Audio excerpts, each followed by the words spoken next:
नमस्कार, आप देख रहे हैं न्यूज फॉर नेशन और मैं हूं सांत्वना आपके साथ। बिहार के 2 सीटों पर आगामी 3 नवंबर को उपचुनाव होने हैं।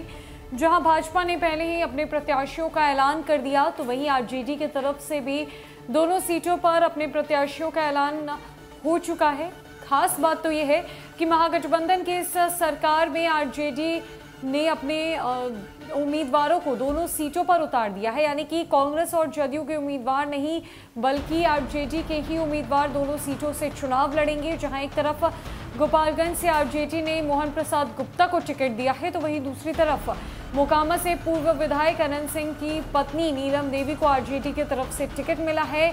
चुनावी घमासान शुरू हो चुका है, नामांकन की प्रक्रिया चल रही है, लेकिन इसी बीच बीजेपी ने एक बार फिर से महागठबंधन की सरकार पर चुटकी ली है और खासकर जदयू को बेचारा बताकर कहा है कि मुख्यमंत्री नीतीश कुमार को अब आश्रम चले जाना चाहिए, क्योंकि तेजस्वी यादव लगातार दांवपेच खेल रहे हैं और तेजस्वी यादव ही सिर्फ और सिर्फ बिहार में सरकार चलाकर बड़ा खेला कर रहे हैं। बड़े ही आराम और चालाकी से आरजेडी ने अपने उम्मीदवारों को दोनों सीटों पर जो है वो उतार दिया है और इसमें जदयू और कांग्रेस को कहीं भी जगह नहीं मिली है।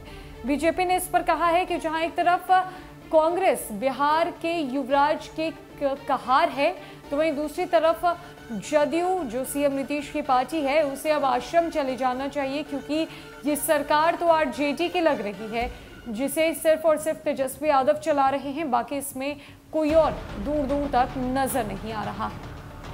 दरअसल बिहार विधानसभा की मोकामा और गोपालगंज सीटों के 3 नवंबर को उपचुनाव में आरजेडी के नंबर 2 नेता और डिप्टी सीएम तेजस्वी यादव ने सरकार चला रहे महागठबंधन में बड़ा खेल कर दिया है।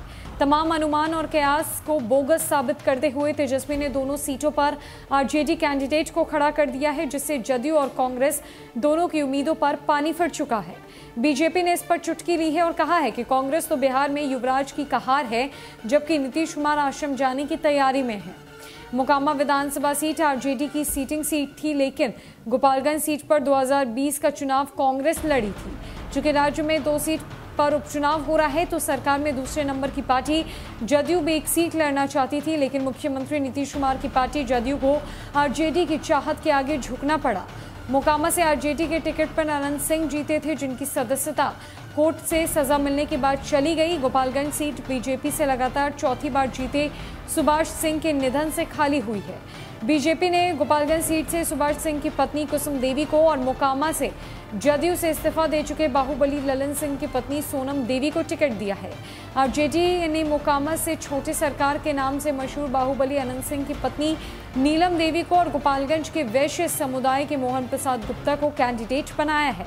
बताते चले कि बिहार भाजपा प्रवक्ता निखिल आनंद ने आरजेडी के दोनों सीट लड़ने और जदयू और कांग्रेस को एक भी सीट ना मिलने पर चुटकी लेते हुए कहा है कि बिहार विधानसभा उपचुनाव में गोपालगंज और मोकामा से राजद लड़ेगी।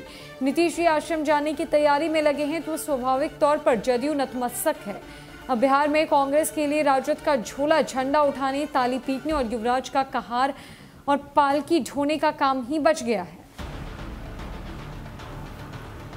बीजेपी ने जमकर महागठबंधन की सरकार पर हमला किया है और चुटकी लेते हुए कांग्रेस और जदयू को बेचारा बनाया है और कहा है कि जहां कांग्रेस अपने युवराज का कहार बनी हुई है, यानी कि तेजस्वी यादव का कहार बनी हुई है, तो वही दूसरी तरफ जदयू को आश्रम जाने की तैयारी कर लेनी चाहिए, क्योंकि सरकार तो तेजस्वी यादव ही चला रहे हैं और एक बड़ा खेला उन्होंने कर दिया है आरजेडी के उम्मीदवारों को दोनों सीटों पर मैदान में उतारकर। जहां जदयू एक सीट लड़ना चाहती थी, पर जदयू को एक भी सीट नहीं मिली और राजद के खेमे में ही ये दोनों सीटें गई हैं। अब देखना यह है कि आगामी 3 नवंबर को उपचुनाव के बाद जब रिजल्ट घोषित होंगे, तो इन दोनों सीटों पर किसका वर्चस्व देखने को मिलेगा। फिलहाल के लिए इस अपडेट में इतना ही। नमस्कार।